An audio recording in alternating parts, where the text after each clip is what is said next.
Sim, como a gente pode fazer uma agricultura convencional, ou eu gosto de chamar com veneno, porque a convenção é a gente que estipula. Se a gente estipular que a biodinâmica é convencional, tudo bem também, né? Também. Então, com veneno, todo o SIDA, né? Todo esse sufixo SIDA tem a ver com morte. A gente quer fazer uma agricultura, que é onde a gente se alimenta, com a morte introjetada, sabe? Então, Identificada, né? é complicado. E aí que eu digo, olha esse circular como se mostra também. Então, eu me alimento de um, né, faço uso de um alimento com veneno.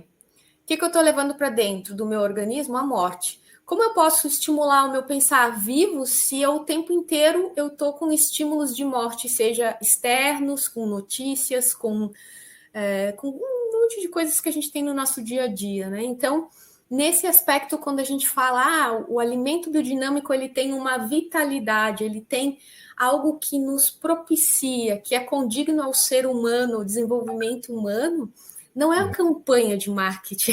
é, O pessoal me diz assim, tu é muito marqueteira. Eu digo, bom, pelo menos eu vou usar o que eu aprendi no marketing para algo bom, né? E aí sim, vem o propagar, né? Que é diferente de marketear.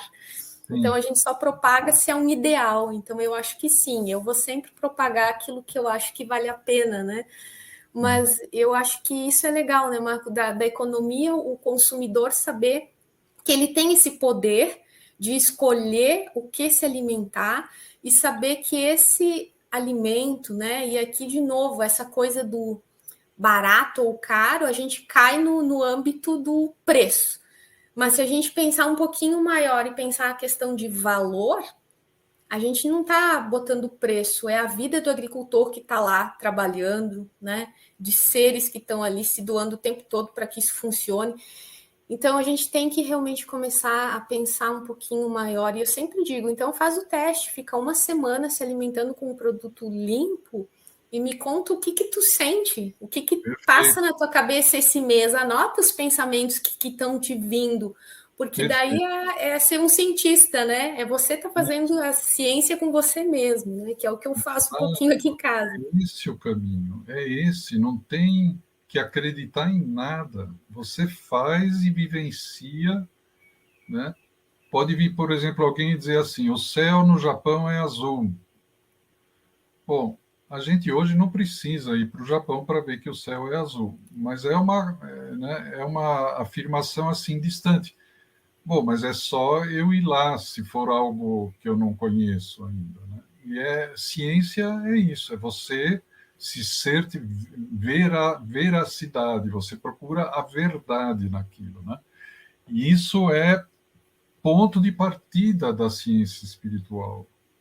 E isso que eu queria enfatizar hoje, sabe? Por isso que esse título aí foi meio desafiador, mas assim, eu acho que é muito importante a gente divulgar essa biodinâmica. A biodinâmica quer que também os nossos pensamentos se tornem vivos. E esse caminho que você deu da alimentação, ele é muito importante e muito conhecido, porque se você se alimenta de isopor, que é quase o nosso alimento hoje em dia é um recheio, né? Ultraprocessados. Né? Então, se você se alimenta de isopor, você vai pensar isopor. Vai ser morto igual isopor, seco, sem graça, e vai esvaziando a nossa alma. E daí a gente quer procurar satisfazer instintos. Aí tem que botar o ketchup, né? Depois tem que ter uma pinguinha junto, depois vem o sexo, e aí a gente vai se perdendo nessa coisa ao invés de, nos pensamentos, perceber o sentido da vida que é tão prazerosa, se entendida dessa forma, e que esse pensamento vivo nos liberta para vivermos direito também. Né? Está meio dito de uma forma meio resumida, mas eu acho que a maioria das pessoas hoje está pensando nessa direção. Eu quero ser o escravo do meu corpo ou eu quero dar um sentido à minha vida?